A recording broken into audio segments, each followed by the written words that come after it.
অংশের পরে দ্বিতীয় অংশে আল্লাহ বলেন ওয়ালা তামুতুন্না ইল্লা ওয়া আনতুম মুসলিমুন। আল্লাহ বলেন তোমরা মৃত্যুবরণ করিও না। তোমরা কি করো না?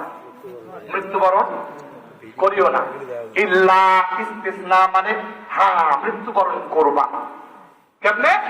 ওয়া আনতুম মুসলিমুন।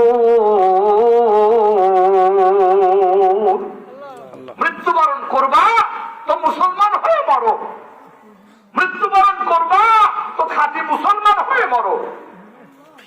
যদি খাঁটি মুসলমান না হয়ে মৃত্যুবরণ করো তাহলে তোমার পরিস্থিতি কি দাঁড়াবে বান্দা? আল্লাহ এটা সতর্ক করতেছেন। জোরে বলেন সতর্ক কে করতেছেন? আল্লাহ। আল্লাহ করতেছেন। তার মানে হলো এই সতর্ক, এটা এমন এক সতর্ক বার্তা আল্লাহর বান্দা, যদি তুমি জীবনে মেনে চলতে পারো এই সতর্ক বার্তা, তোমার জীবন কামিয়াব হবে। আর যদি এই সতর্ক বার্তা মেনে চলতে না পারো বান্দা, তোমার চোখ বন্ধ হইতে দেরি হবে, কিন্তু তোমার জীবনে আযাব শুরু হইতে দেরি হবে না। এজন্য আল্লাহ বলতেছেন ওয়ালা তামুতুন্না ইল্লা ওয়া আনতুম মুসলিমুন। আমার বান্দা তোমরা অবশ্যই খাঁটি মুসলমান হইয়া মৃত্যুবরণ করবা। আমার বন্ধুগণ, আমার মৃত্যু কখন হবে রে বান্দা? আপনার মৃত্যু কখন হবে এটা আমিও জানি না, এটা আপনিও জানেন না। আরে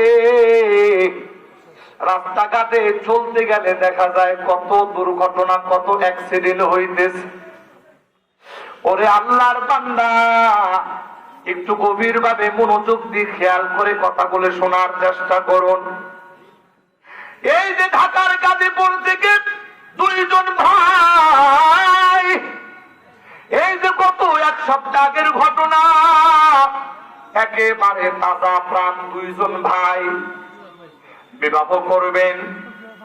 দুই ভাই, এক ভাইয়ের বিবাহ ছিল এই যে গত শুক্রবার, এই যে গত শুক্রবারে, আর এক ভাইয়ের বিবাহ ছিল গত বৃহস্পতিবার। দুইটা ভাই ঢাকা গাজীপুর থেকে তারা যাইতেছে, মোটর সাইকেলে করে যাইতেছে তাদের দেশ রাজবাড়ী, ফরিদপুর রাজবাড়ী যাইতেছে। হঠাৎ করে রাস্তার ভিতরে মাটির একটা ট্রাক এমন ভাবে চাপ দিয়েছে রে ভাই, মাটির ট্রাক চাপ দেওয়ার পরে, আমি বলতেছি মাটির ট্রাক চাপ দেওয়ার পরে ওই দুইটা ভাই স্পটের ভিতরে দুনিয়া থেকে বিদায় হয়ে গেছে।